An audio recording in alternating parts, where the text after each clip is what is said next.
চীনের বিশেষ প্রশাসনিক অঞ্চল হংকংয়ে অনুষ্ঠিত দ্বিতীয় আন্তর্জাতিক মহাকাশ বিজ্ঞান এবং বৈজ্ঞানিক পেলোড প্রতিযোগিতার ফাইনাল অনুষ্ঠিত হয়েছে। সম্প্রতি অনুষ্ঠিত এই আয়োজনে তরুণ মেধাবীরা তাদের উদ্ভাবনী ধারণা এবং আকর্ষণীয় ডিজাইনগুলো প্রদর্শন করেন। গত কয়েক মাস ধরে বিভিন্ন দেশের ২০০-র বেশি দল কঠিন এক প্রাক নির্বাচন প্রক্রিয়ায় অংশ নেন। ১০টি দেশের ৩০টি দলকে চূড়ান্ত ৩ দিনের ইভেন্টে প্রতিদ্বন্দ্বিতা করার জন্য বেছে নেওয়া হয়, যেখানে তারা একটি প্যানেলে তাদের কাজ উপস্থাপনের সুযোগ পান। তাদের কাজগুলোর মধ্যে ছিল সৃজনশীল নকশা, পোষা প্রাণীর মতো দেখতে এমন এক রোবট যা মহাকাশে নভোচারীদের বন্ধু হতে পারে এবং উচ্চ প্রযুক্তির ক্যামেরাযুক্ত মিনি স্যাটেলাইট। সবকটি উদ্ভাবনী বিচারক ও দর্শকদের মুগ্ধ করেছে। প্রেজেন্টেশন এবং আলোচনার বেশ কয়েকটি রাউন্ডে অনেক বিদেশি তরুণও পুরস্কার জেতেন।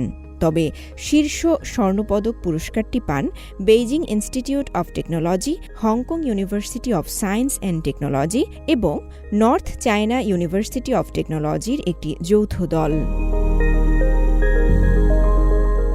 এবছর প্রতিযোগিতাটি চীনা Society of Astronautics, Beijing Institute of Technology, International Academy of Astronautics এবং চাইনিজ ইউনিভার্সিটি অব হংকংয়ের যৌথ আয়োজনে শুরু হয়।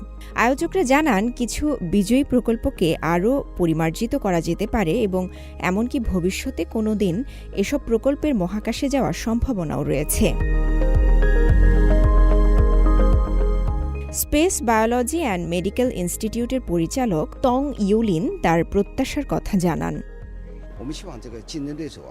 আমরা আশা করি সমস্ত প্রতিযোগী এবং অংশীদাররা এই ইভেন্টের মাধ্যমে সহযোগিতার মনোভাব গড়ে তুলতে পারে। আমরা শিক্ষার্থীদের শেখার, যোগাযোগ এবং উদ্ভাবনের জন্য একটি প্ল্যাটফর্ম তৈরি করার আশা করি। প্রতিযোগিতাটি ৫০টিরও বেশি দেশ এবং অঞ্চলের ১,০০০-এর বেশি তরুণ অংশগ্রহণকারীকে আকর্ষণ করেছে।